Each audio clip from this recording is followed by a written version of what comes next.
Gracias, Emi, por estos elementos que son imprescindibles para, de manera introductoria, abordar estas dos temáticas sustanciales que vamos a tener en el programa y darle la bienvenida a Roger una vez más acá a La Mordida. Gracias, Roger, por estar acá. Bienvenido, ¿no? Gracias siempre, Pedro, Emilio, y a la apertura de Radio La Calle para conversar de temas legislativos, básicamente. Así es. ¿Cuál es tu perspectiva, ¿no?, de lo que está pasando con el legislativo? Volvemos a la dinámica que teníamos con el gobierno de Guillermo Lasso de polarizar, ¿no? Los males o la falta de gestión que tengo por parte de mis ministros, de mis secretarios, termina siendo la causa de la Asamblea porque me entorpece, porque me fiscaliza, porque me pide información. Estamos viendo que Daniel Noboa está adoptando esta posición y ¿de qué manera está reaccionando la Asamblea Nacional? Bueno, yo he dicho en los últimos meses ya se nota el cambio de estrategia del gobierno de Noboa, no solo de él, sino de todo su gabinete, en donde en primer lugar buscan colocar el argumento que utilizó Lasso, que la Asamblea obstruye, que la Asamblea no deja avanzar, que la Asamblea complica las cosas. Es tal así el ejemplo que, por ejemplo, desde el Ministerio de Economía y Finanzas decían que han sido convocados a un sinnúmero de sesiones para comparecer, que han entregado mucha información y que sin embargo la Asamblea no se ve satisfecha con esta rendición de cuentas que hace el Ministerio de Finanzas. Pero nos guste o no, la Constitución establece que la legislatura debe ser un poder fuerte que fiscalice, que esté pendiente de lo que pasa en la política pública nacional. Yo sí estoy de acuerdo en el sentido de que hay que avanzar hacia una fiscalización más responsable, en donde la Asamblea objetivamente trabaje porque la política pública se implemente de manera adecuada. Actualmente eso no pasa. Entonces yo voy a hacer una crítica tanto al gobierno cuanto a la legislatura, porque es de los dos lados, no nos podemos poner solo de un lado de la orilla. Y en ese sentido, hoy estamos viendo un juicio político al expresidente del Consejo de la Judicatura, Wilman Terán, que me parece oportuno en materia de justicia, pero que no aborda la integralidad de la administración de justicia. Estamos pensando que una persona es la responsable de la catástrofe en materia institucional, cuando son las propias instituciones, las normas, un sistema, ¿no?, el sistema, sus normas, sus políticas y sus personas. Pero no estamos atacando a las instituciones. Justamente eso te queríamos preguntar en el anterior programa, porque era de coyuntura el tema del juicio político a la fiscal general, ¿no? Y todo lo que ha habido en general. Y ahora que topas el tema de justicia, se me vino esta pregunta a la mente. Mucho se ha hablado de la situación del embarazo de riesgo de Diana Salazar, ¿no? Documentos no han habido, ¿no? O sea, no es que ha hecho público, digamos, un certificado de embarazo o un certificado médico de riesgo. Tampoco es clara la legislación porque, digamos, es una situación personal a pesar de que es una autoridad pública, ¿no? Y bueno, dependiendo del matiz, ¿no? Algunos expertos, algunos países tienen normativas que dicen sí, debería ser público hasta eso, otros no, dependiendo de los derechos personales.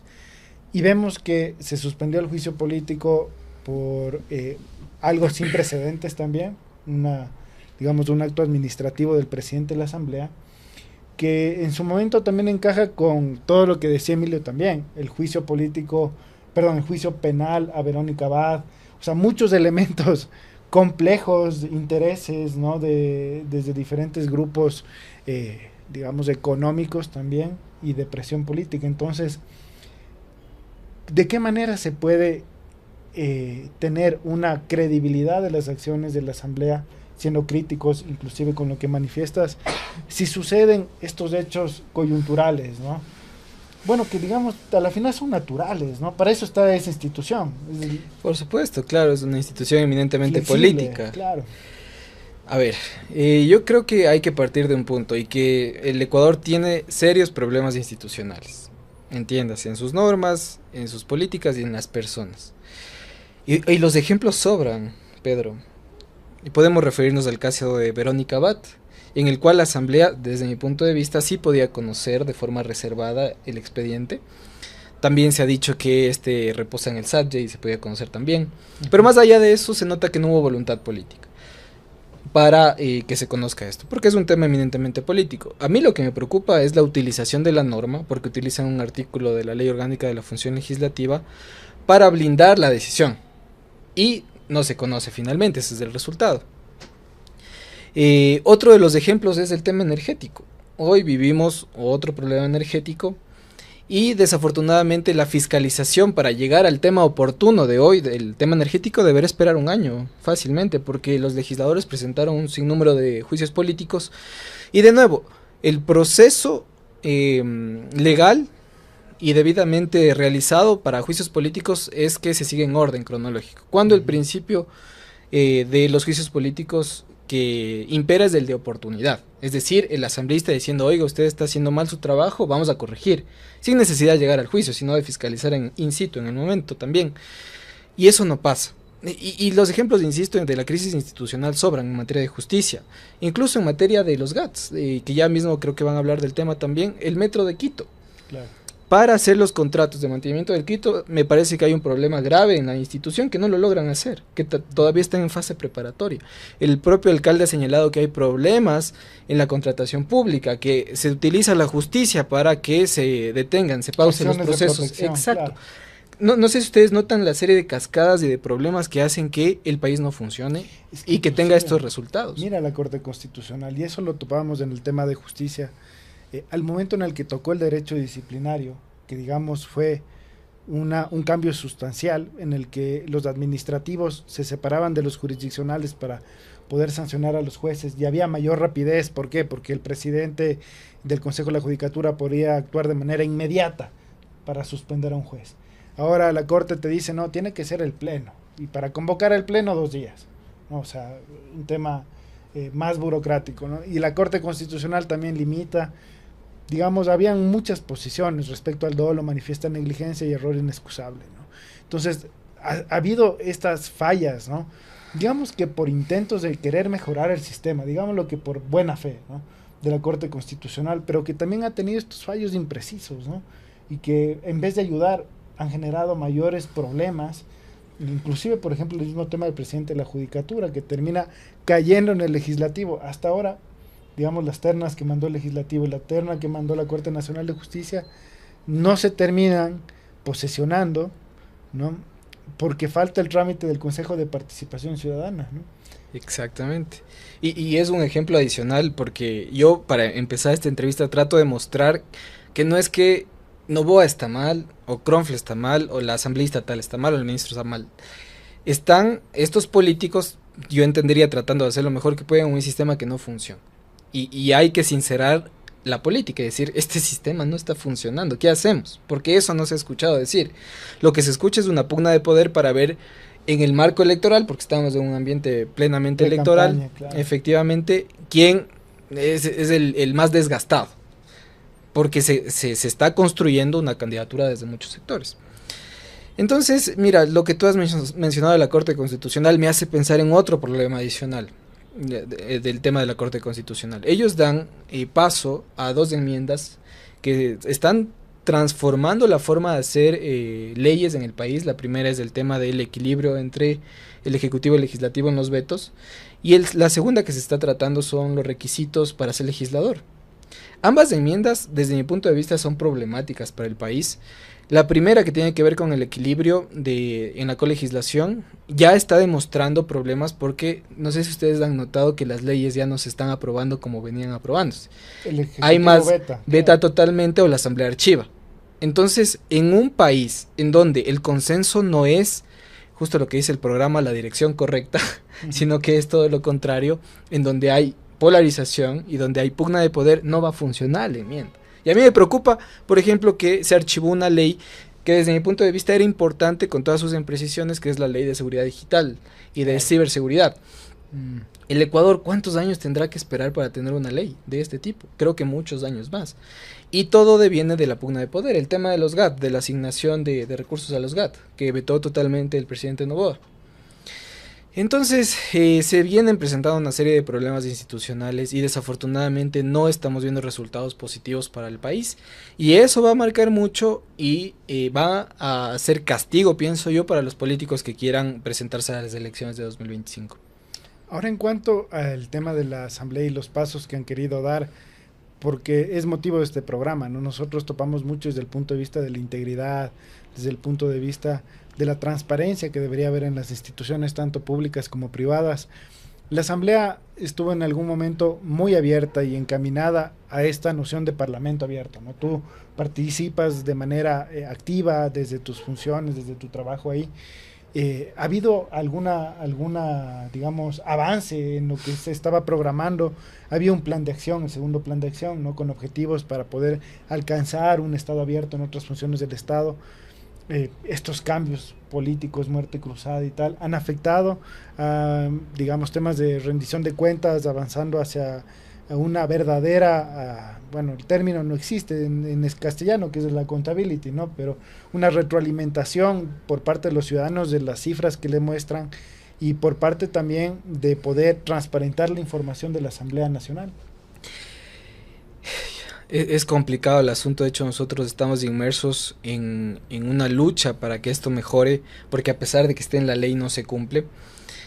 Y a veces, no sé si a ti te ha pasado, Pedro, que parece que la transparencia es la mera publicación de información. Para nada, y te pongo dos ejemplos. El primero de ellos es el siguiente. No sé si ustedes vieron el trámite de la ley de movilidad humana, en donde se quería bajar la edad, requisito de la edad para ser embajador, de 35 a 30 años. Hace unos meses. Hace unos mesecitos. Y en esta reforma que fue planteada a propósito, yo diría que esa comisión tuvo arte desastre, porque la hicieron a la medida de una necesidad del gobierno en ese momento. Esa reforma ya debió ser enviada al Ejecutivo en plazos, porque a partir de la aprobación tiene 2 días del presidente para enviarla. Está bien, yo creo que ya se la envió, supongo, pero eso no se publica en la página web. Yo no sé cómo salió el texto final desde la Asamblea Nacional al presidente. Mañana se vence el plazo para que el presidente objete. Noticias no hay. Entonces, si ven como la transparencia no es simplemente publicar información, sino publicar la información de manera oportuna, claro, para que la ciudadanía sepa qué se está tratando. Y que no hay un uso selectivo, ¿no? Y que no hay un uso selectivo de la información. Además, señalas, los grandes medios corporativos no les interesa esta noticia, porque no les ha dado cobertura. Entonces, ¿a quién le interesa esa noticia? A la sociedad civil. Porque es un tema de integridad. Exacto. Una reforma, y eso debe quedar muy claro, una reforma que es hecha con como se dice, aguja de sastre, nombre y apellido, que es dedicada, en este caso sí lo hemos dicho de forma pública, fue dedicada para la señora que está en Estados Unidos, al frente de la Embajada de Estados Unidos, que tiene alrededor de 30 años. Es dedicada a la reforma en materia de movilidad humana y de reducir la edad para ser embajadores. Pero hasta ahora no conocemos cuál es el texto final de esa reforma. Cuando, si ustedes notan, de todas las leyes que aprueba la Asamblea, todas ya tienen el texto definitivo publicado. Claro. Pero el texto aprobado por el Pleno. Pero esta no. Entonces, en materia de transparencia, la Asamblea Nacional está debiendo mucho. Nosotros, de hecho, hicimos una solicitud de acceso a la información el 22 de abril. Nos respondieron 35 días después. La ley establece 10 días, básicamente, 5 de prórroga, con información incompleta y con archivos dañados. Eso motivó para que nosotros exijamos ante la justicia que se entregue esta información. O sea, fue como una tomadura de pelo. O sea, si te envían archivos dañados, saben que están dañados los archivos. O sea. Y no somos nosotros, es la ciudadanía la que merece respeto. Claro. Y la que merece ejercitar de manera adecuada su derecho al acceso a la información pública. Por ahí vimos un comunicado de prensa de la Asamblea Nacional que fue realmente deprimente, ¿no? No sorprende porque, como tú bien señalas, las instituciones en este momento del Estado están tan descompuestas que te esperas cualquier cosa, ¿no? Pero sí señalan y categóricamente que hay falsedades, ¿no? Y las falsedades, digamos, si uno extiende la palabra, viene de una persona que no está diciendo la verdad. O sea, está diciendo mentiroso, ¿no? A una persona que en este caso es una sociedad civil que lo que ha venido haciendo no es desde ahora, una organización que no es desde ahora, sino ya varios años en el ámbito nacional y con el proyecto El Observatorio, que son más de 10 años también, fácilmente. Entonces, sí. Ahora, respecto a la dinámica que te quería preguntar, y claro, Roger, deseándoles todo el éxito y la fuerza, porque hay que reconocer estas iniciativas de pararse ante un juez y exigir derechos, por más que parezca en la norma que es algo facilito, ¿no? Genera muchas implicaciones. ¿no? Porque estás activando un mecanismo judicial que por ahí puede haber algunas relaciones que se puedan friccionar, que se puedan estirar, pero no han llegado a otras circunstancias. Entonces, desearles mucha fuerza en estos objetivos que se han propuesto, ¿no? Muchas gracias. Y ahora respecto a cómo ves las fuerzas políticas en la actualidad. O sea, existe este pacto sucio que dijo Emilio y que reiteró, porque esas palabras no son de él, sino son de los voceros del gobierno, que dicho sean de paso deberían mejorar los voceros, porque sí dan pena. Estábamos con el Quique Viván con el anterior programa y le dimos casi una hora de palo al gobierno, pero bueno, así pasa, ¿no? ¿Cómo ves? ¿Hay ese pacto sucio o realmente están queriendo construir una novela y una narrativa distinta a la realidad? Bueno, yo no sé por qué no fue sucio al inicio de esta legislatura, porque básicamente eran los mismos, pero con ADN. Entonces, claro, ¿cuál es el limpio y cuál es el sucio? Esa es la primera pregunta. O sea, cuando no están contigo es sucio y cuando están conmigo es limpio. A mí no me parece que es el término adecuado que debería ser usar el gobierno ante una legislatura de oposición, ¿no? Pero bueno, es lo que han usado y cómo se han desmarcado. Las fuerzas políticas al interior de la Asamblea Nacional me parece que no han cambiado. Porque la Revolución Ciudadana sigue teniendo, a pesar, y yo lo advertí cuando inició esta legislatura, yo dije, no está muerta. Todos pensaban que esa organización política estaba muerta, y yo dije, no está muerta. Muestra de ello fue que cooptó la mayor cantidad de comisiones, y muestra de ello es que tiene todavía presencia y activación política. Pero el gobierno creo que pensó todo lo contrario, que era una fuerza política que había que anular y con ello pues cooptar lo demás, y no se logró. De hecho tuvieron que conversar con la Revolución Ciudadana. Y bueno, luego está el Partido Social Cristiano, que siempre yo diría está en una posición en donde puede sobrevivir. De hecho tienen mucho talento en ese sentido, porque logran estar en el paso del tiempo con las mismas curules. Siempre tienen entre 18 y 20 curules y funcionan, digamos, para como bisagra, digamos, para ejercer consenso, gobernabilidad y demás. O sea, ese dirimente que es clave.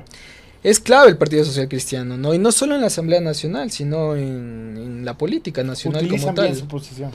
Efectivamente, utilizan bien su posición y actúan, digamos, de acuerdo a la coyuntura política. Eso es notorio.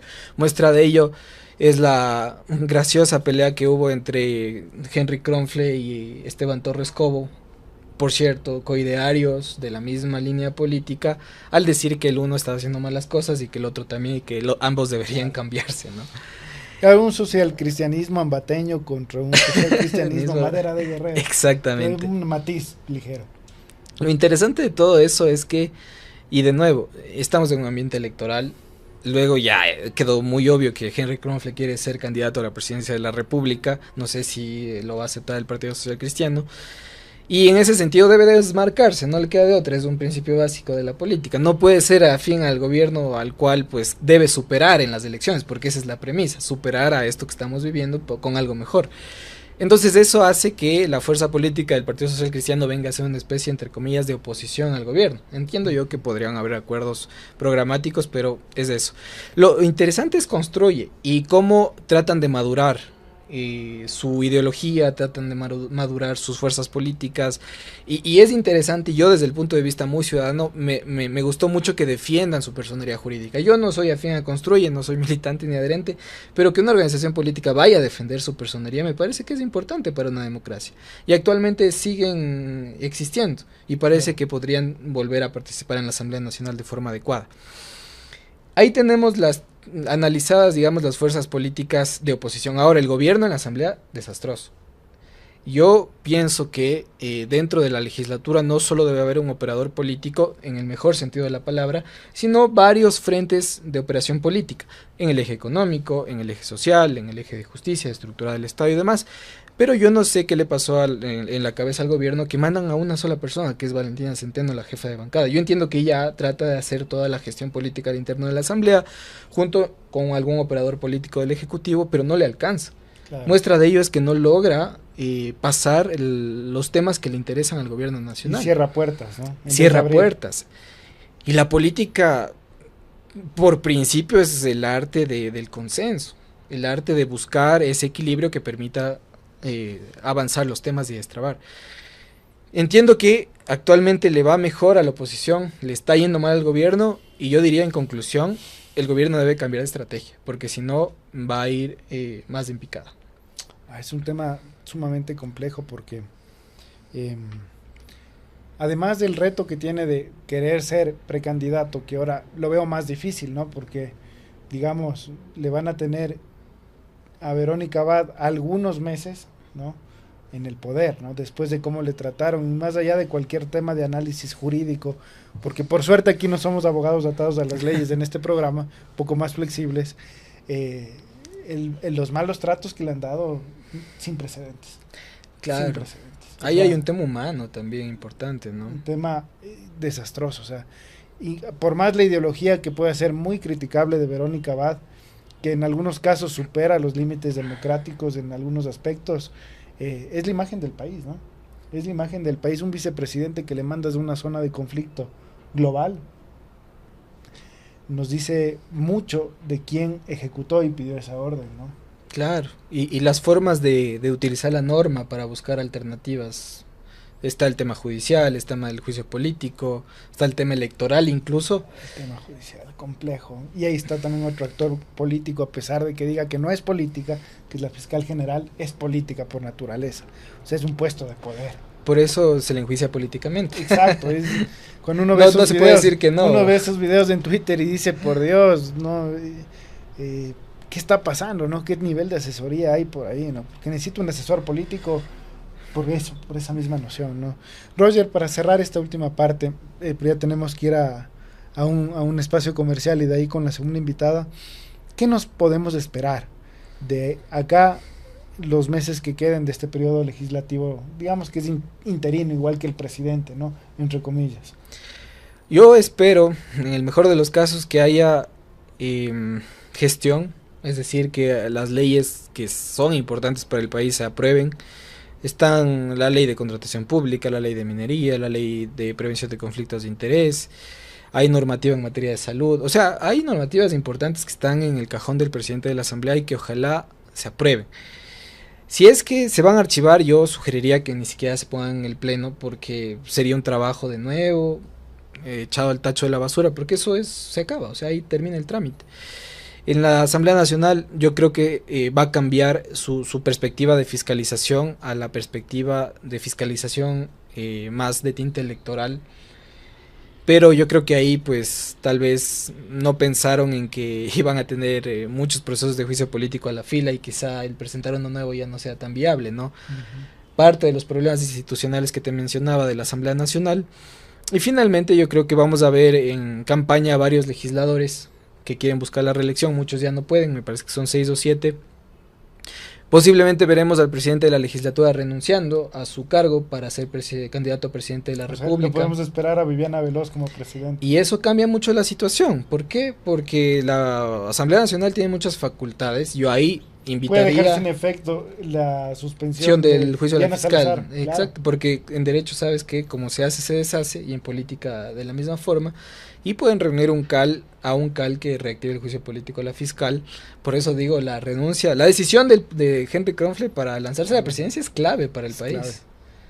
Es clave porque esa presidencia es el sostén, digamos, del gobierno para que no haya una oposición más incisiva, diría yo, al gobierno. Insisto, y yo ahí sí lo digo con pinzas, es importante que si es que esto va a ocurrir y si ya saben que va a ocurrir esto, que consideren respetar la norma y cuidar mucho, porque creo que va a ser una intención legítima, el tema de amnistías e indultos, ¿no? Es una institución que yo creo que hay que cuidar porque es parte de nuestra Constitución. ¿No? Se mencionó que se iba a activar, ¿recuerdas? El último que activó fue en el periodo cuando estaba Rafael Correa, creo, ¿no? Ahí en ese periodo, bueno, se activó por algunos, pero la Asamblea no sé si hizo... La Asamblea hizo un proceso de amnistía, me parece, para cuando hubo el paro, para las personas que estuvieron inmersas en el paro. Sí. Eso fue con el Corcho Cordero. No, luego me parece que hubo otro proceso. Me refiero al paro nacional creo que Leonidas Dice estuvo de 2019. De 2019. Leonidas Dice estuvo, creo que en esa lista. Y luego se cayó, había gente que nunca había estado en la lista, bueno. Pero sí. A lo que voy es a que es una institución que hay que cuidar. porque podría ser beneficiosa para los derechos humanos de una persona. Pero si es que en la presidencia, digamos, posiblemente de la Revolución Ciudadana, en la Asamblea Nacional, si no se cuida esa institución, de nuevo vamos a caer en ese círculo vicioso de que no hay institucionalidad. Claro. Como ves, hay muchos temas, nada está dicho. Yo creo que la pelota está en juego en materia política y veremos. Esperemos lo mejor, como bien dices, Roger. Muchas gracias por estar acá en el espacio, ¿no? Gracias, y era una deuda Pedro. pendiente porque, Sí. bueno, por situaciones personales no pudiste estar la anterior vez, pero bueno contar contigo acá y que nos compartas de esta información precisa. Gracias, Pedro. Siempre a las órdenes. Gracias, Emilio, y a Radio La Calle también.